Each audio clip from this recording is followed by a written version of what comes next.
Empowering Women Everywhere. I am your host, Nan Gill, and today our guests are Andre Standard and Lynn McDonald. Hi, how are you? Hi. Hi, how are you? Very nice good. to be here. Good to have you. To be here as well, too. Okay, Andre is the outreach manager of the Alzheimer's Association, the Hudson Valley chapter. He facilitates the educational programs about aging, that is normal and aging, and that which is not so normal. He speaks on topics about Alzheimer's and dementia. And Lynn McDonald is retired from government. She's a volunteer for the Alzheimer's Association, and she's a facilitator for a caregiver support group in Sullivan County. Hi, Lynn. Hi, and Andre. Great to have you here. So, Andre, do you want to tell us a little bit about the programs that you have? Yeah, absolutely. So the Alzheimer's Association Sullivan Hudson Valley chapter, which it was formerly known as, is now the Greater Hudson Valley chapter. Okay. We actually have a reach across seven different counties here in the state of New York. We are in Sullivan, Orange, Dutchess, Putnam, Rockland, Ulster, and Westchester County as well too. The association was founded in 1980, and one of the main objectives of the association is to eliminate Alzheimer's disease through the promotion of research, as well as to minimize the number of cases of dementia that people will experience in the future through the promotion of brain health. Right. But the particular programs that the Hudson Valley chapter offers include everything from care consultations, which are an opportunity for families and a person with the disease to come in, sit down with someone, and plan for the future of that individual. We can have discussions regarding seeking a diagnosis, discussions regarding financial and legal matters. We also have services such as memory cafes, which are an opportunity for the family and that individual to sit down with other families and other individuals that are going through something similar. Right. And everyone has an opportunity to sit down, eat, enjoy some live music, and speak about their experiences with one another. We have support groups. We also have amazing support group facilitators as well too. Which Lynn is one of them. I am one of them. Yes, yes. And we also have several other outreach programs as well too. Okay. And if someone wants to get a hold of you, what is your website? The website to find information about the local Hudson Valley chapter is www.a as in apple, L as in lemon, Z as in zebra.org, and then it's a / Hudson Valley. Okay. And if they need to give you a call, what's the number? So the hotline number is a 24/7 number. It is 1-800-272-3900. One of the benefits of us having this 24/7 hotline is that no matter what time of day it is, you're always going to get someone that's able to assist you with your immediate needs. Right. If an individual gives us a call at that number, sometime between standard business hours, 8:30 in the morning to about 5:30 in the afternoon, someone local to them is always going to answer, or whomever is available at the nearest chapter site is going to answer. However, let's say someone's in crisis on a Saturday evening at 11 o'clock and they really need some information or just an ear to talk to. Right. By calling that 24/7 hotline number, there's always a qualified therapist on the other end, and they're also able to access all of the information regarding the different services that are available in your area that we're able to see in your local chapter. Now, these services are free, or is it a cost involved? Or? So the Alzheimer's Association does provide information and referral, as well as other services that are completely free. Right. We can point you in the right direction towards the different centers and services that are available. Those may not always be gratis, but working with us, we're always providing all of our services 100% free. Okay. All right. And then, Lynn. Yes. Tell me a little bit about what you're doing. Well, I run a caregiver support group, and right now we have about 12 members in the group, and it's for supporting the people who support the dementia patients. Okay. Because one thing that I learned when I started doing this 4 years ago was that if somebody new comes in and they listen and they ask questions, they find out. When we leave, they say, I thought I was alone. With caregiver support groups, you're never alone. Right. We share each other's phone numbers, email addresses, everything, so that anyone can get in touch with there's 4 facilitators in my group, and anyone can get in touch with any one of the 4 facilitators at any time. Right. And then we meet once a month in the evening. We're the only group that meets in the evening. The first Tuesday of every month we meet, and we bring in speakers sometimes. We show movies. Okay. If they're important to us, or relevant to us. But mostly, we are pretty chaotic. We just open and do the housework first. You have to be here. This is why you don't go there. And then we just open it up. Right. First one who wants to speak. So it's more or less a group that can get together, that are in similar situations, that can share their experiences and what worked for them. Exactly. And not be alone. And we meet in the evenings because we were given the opportunity to use the conference room at a nursing home in Sullivan County. Okay. And I shouldn't say a lot, but some of our members have family in the nursing home. Okay. So they can come after work and they visit with their loved one. Right. And then they come downstairs to the conference room. Anybody who has questions, anybody who has theories, anybody who has answers. Right. One of the biggest things that we've learned with dementia patients is they hate to bathe. We're not sure why, but we have lots of ways to get around that. Okay. Which we've learned from one another. So it's that kind of thing. That's what we're there for. And, if you have a loss, we're there for you. Whatever. Right. Call us, we're there. Don't call us, we'll still be there. That's what we do. Now, I also have another program that I'm very interested in for dementia patients. And just a little bit of background, my mother-in-law was in a nursing home for 3.5 years, but she suffered from Alzheimer's for 15 years. Wow. And one thing I noticed, I was with her every day in the end, and one thing that I noticed was that when I took her to the church services, although she was nonverbal, she would mouth the hymn words. And it would relax her. Uh-huh. So whenever she got agitated, I would take her back to her room. My husband brought our keyboard in, and I would play for her and I would sing for her. And it would calm her down right away. So that's background on music. Right. Now, Music and Memory is a program that was devised by Dan Cohen. And he started it because he made a documentary about dementia patients and chronically ill patients and what music does for them. And each person in the program has their own iPod Nano and their own headset. Right. And put it over their ears, they block out anything else. And the music is on that Nano is the choice of either the resident or the choice of the family. Right. So that we know what's important to them. I saw a movie and I recommend it to anybody. The documentary is called Alive Inside by Dan Cohen. And I saw changes in people that would your jaw would drop. Just from having this music that they know. Nonverbal people were suddenly speaking. Angry, insulated people were suddenly opening up. It was the most amazing thing. And so then I asked with other members of my group, could we do this in Sullivan County? And so we did. The Sullivan County Adult Care Center is the nonprofit adult care, and they have their own memory wing, which is fabulous. It's memory care, and they started it there.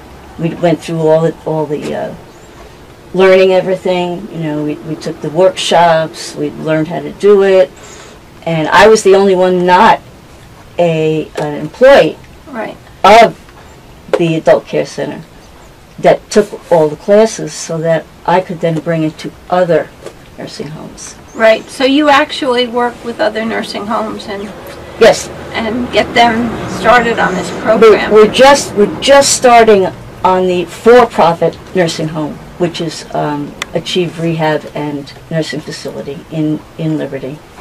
And apparently, I haven't seen anything recently on the other program, but apparently it's going very, very well. Good. So to see it with somebody that you know Right. is absolutely incredible. Well, something that you didn't know about us, we have a program in the Academy of Film, Television, Stage, and Performing Arts. It's called Once More Frankly. And David Wilson actually goes out with a friend of his, Marty Schwartz. And Marty plays keyboard and David sings all the old Sinatra songs, so we do a live show. So if you have any facilities... Well, I have two right in Sullivan County, three actually, and I know that he would be welcomed at any of them. So can you tell us some of the early warning signs for Alzheimer's? Yeah, absolutely. Before I do, I always like to preface the answer to that question with a question. So, you know, what's the difference between Alzheimer's and dementia? Okay. A lot of the time the two tend to be lumped together, and the terms are used interchangeably. But the reality is that there are over 75 different types of dementia. Alzheimer's is just one of those many different forms. It's the most common form of dementia. So what that means is that all Alzheimer's is dementia, but not all dementia is Alzheimer's. Okay. So when an individual asks, you know, what are some of the early warning signs, these are some of the early warning signs for many different forms of dementia. And typically when someone asks these questions, it's because they have a concern for themselves or for a family member, a loved one, a neighbor. Right. And they have a fear. And in answering those questions, I don't want to promote those fears, I want to quell them. So if you notice that you have one or two of these signs, or that your loved one is experiencing one or two of these signs, it may just be a normal part of aging. It's really when an individual is experiencing 8 or 9 or all 10 of these signs all at once, and it's very severe, right, that there's reason for concern. But those signs include memory loss that disrupts, you know, your day-to-day life. I mean, I myself, I forget my keys every now and then, but that doesn't mean that I have Alzheimer's.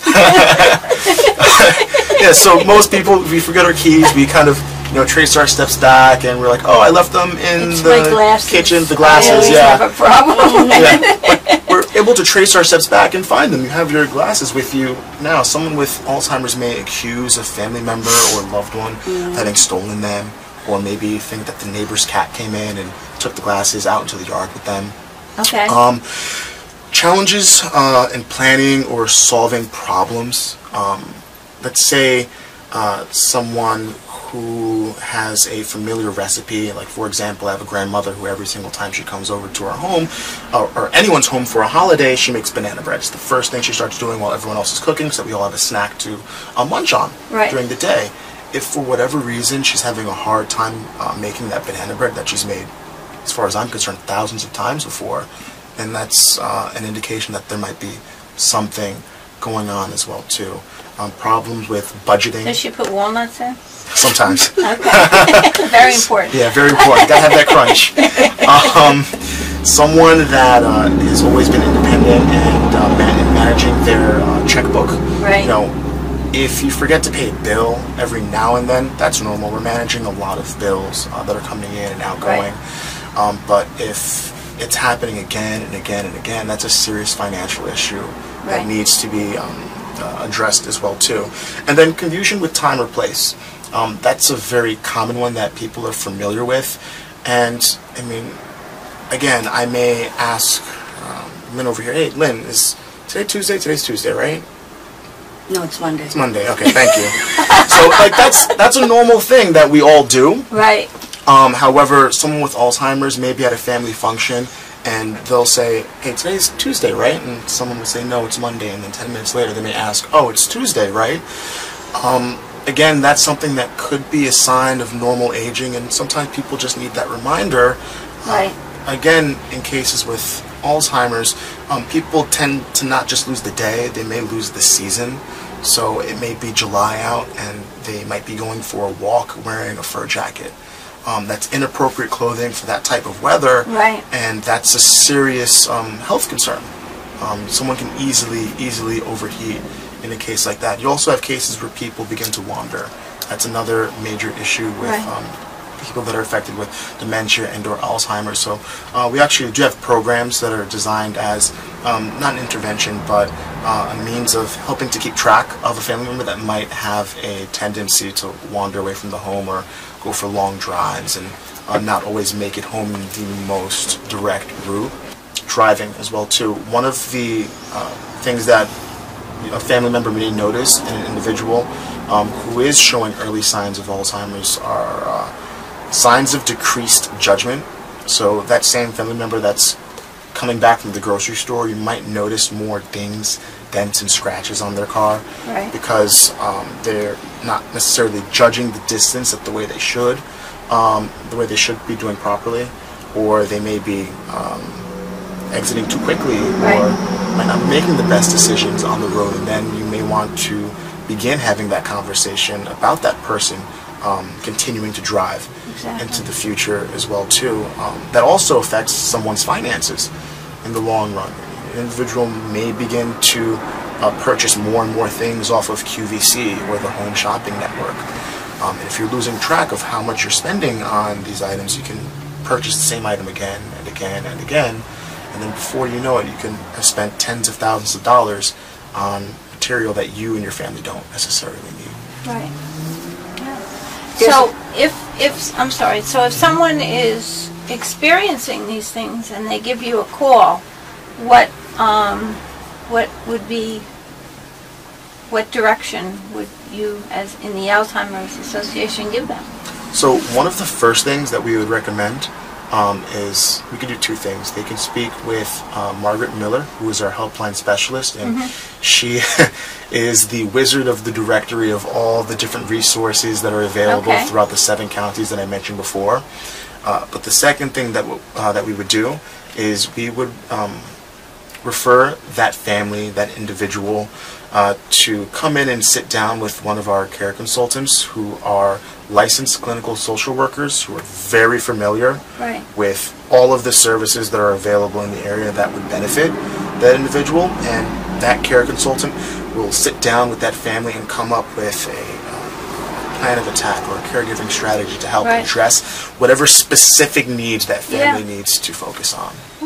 And what did you want to say, Lynn? I'm sorry. Oh, I was just saying the other thing that happens a lot is a good early indicator is sleep disruption, anxiety, agitation. I have gotten calls at 2 or 3 o'clock in the morning from my father-in-law, and he doesn't know it's nighttime. He has no idea what it is. He calls me at 7 o'clock in the morning. I said, it's only 7. 7 what? He knows my phone number. Right. And he can dial the phone. But other than that, and that's really difficult when they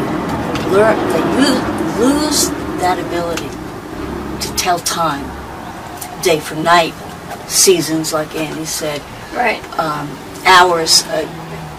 It becomes very, very difficult to schedule anything, and it becomes more important, I've found, to the patient, to the loved one, to have a schedule. I have to put something on my father-in-law's calendar every day. There has to be something on that calendar every day, because then he reads it in the morning, and it stabilizes him. So, what are the opportunities for people in the area if they want to get involved with the organization? Volunteerism, the biggest thing. Yes, we love volunteers. We love our volunteers. We do certain events every year.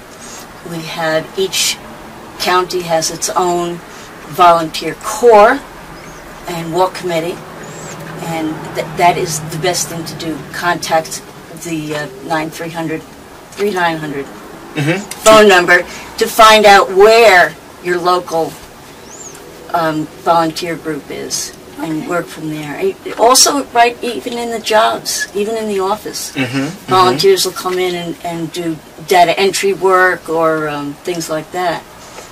We need volunteers. We need them for caregiving, caregiving support. Right.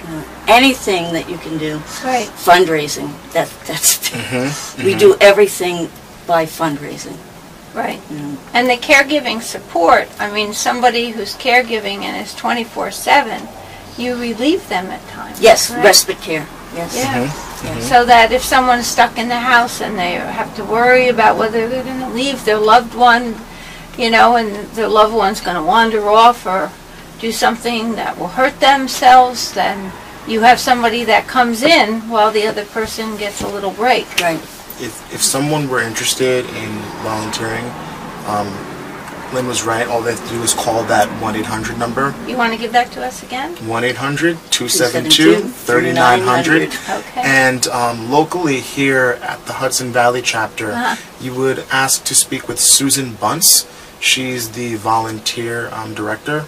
And depending on what that particular volunteer's interests are, Susan can work with that individual on finding everything from helping us out around the office, which we can always use, down to helping to get that person trained to maybe speak and give presentations in their local community. So you can become part of the community. Exactly. Yes. And we are a community year-round, even though we only have 2 really big events, and that is the Sub-Zero Heroes, which is jumping in Lake Barons I'm not when doing it's that. 7 degrees outside. You know, I decided to become a sidekick, and I dressed like a chicken and carried a sign that says that I'm a chicken. But I'll carry anything you want. Yeah, definitely. It's and then Don't the put main me walk. in that bride patch. But we spend a lot of time, of course, fundraising. And we go to banks, we go to different Get associations. sponsors. Yes. Right. Yes. We So have if you're a sponsors. business and you want a worthwhile foundation to sponsor to. Exactly. Yes, Exactly. if you're a business owner and you'd like to encourage your employees or staff or incumbents to volunteer more, feel free to give Sue a call, and she loves working with groups that are interested in volunteering however many hours of their time as a community themselves. Exactly. So you were telling me a little bit before about a faith-based group that you're involved with. Yes. So we have an outreach program called Purple Sunday, and the goal of Purple Sunday is to help bring more information about Alzheimer's, dementia, aging that's normal and aging that's not so normal into the faith community. So the African American and Hispanic communities, for example, are affected by Alzheimer's in incidence rates that are as high as 2 times to 1.5 times greater than what is average. Wow. So one thing that we found is that in times of need, underserved populations do tend to find themselves in the church. It's a safe space.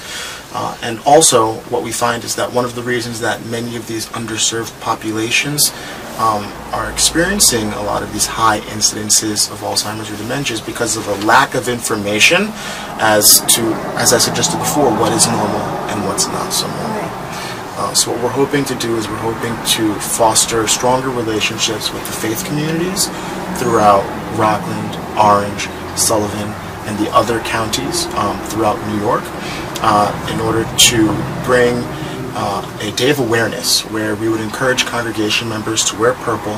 If a family did have concerns about one of the older family members or concerns about themselves, It would give them an opportunity to speak about their concerns in a safe space with their congregation members, maybe bring it up with one of their pastors, and get information from us while we're tabling at their Day of Awareness. So if you want somebody to come into your church and set something up, or your synagogue, or your synagogue, any house of worship, or your any house of worship, you just have to give you a call, and you have a special number for that. Is that correct? Yes. If you're interested in a Purple Sunday event, you can call me, Andres Standard, at 914-357-6115. Even if you're interested in scheduling for months down the road, feel free to give me a call, and I'll put a save the date in for you on the calendar, just so I can make sure that we have materials. And even if you don't want to set up a Sunday date, just call and find out about the programs. Call and find out. I mean, I'd be more than happy to even drop off a few of these caregiver toolkits at your church, and you can feel free to have your pastor hand them out himself or herself. We one of the other things that we do, Sullivan County has a lot of charity walks and runs. I mean, like at least 2 or 3 a month. We go to all of them. We don't necessarily walk, but we set up a table, and we have the Alzheimer's information, and we try and get them to sign up for the walk. But there's always a volunteer there, at least one volunteer there, that they can just ask questions to. Right, so if you're having a walk for autism or a walk for anything, if you we're there. Give you know, the organization, the Alzheimer's organization, a call, they'll come and set up a table. And Oh yeah, we're always happy to be at any and every event to help support whatever cause we're there for, because we're all a greater community helping one another. Right, very good. So this question, what I would like to know is, what do you see in the future? In the next 5 or 10 years, what would you like to see for your organization? What I'd like to see? A cure. Well, every day the research staff is working toward a cure. I work in the programs end, and educational programs. Right. So for me, what I'd like to see is a greater number of the Hispanic, African American, and underserved communities throughout the 7 counties that we serve. I would like to see them more informed as to what dementia really is. I would really be happy to know that families who once believed that certain deficits that were occurring as older persons within their families were aging, if they believe that these were once normal, that they're encouraged to at least speak with their physician. Right. Okay. Education. Yes, absolutely. I'd be happy within the next 5 years if any number of people were to cross that threshold needed to speak with their physician, because it might not be Alzheimer's, it might not be dementia, it might just be an infection. It might be something that could absolutely physical, very easily be cleared up. So in the next 5 years, what I hope is that I'm able to dispel some of the stigmas that surround dementia and Alzheimer's, so that people talk to their physician about it. Right. And I think in the next 5 years, I'd like to see more physicians who are more open about dementia and Alzheimer's, and finding the information themselves so that they can pass it on. Right. You know, I'd like to see the 10 warning signs of dementia in their office.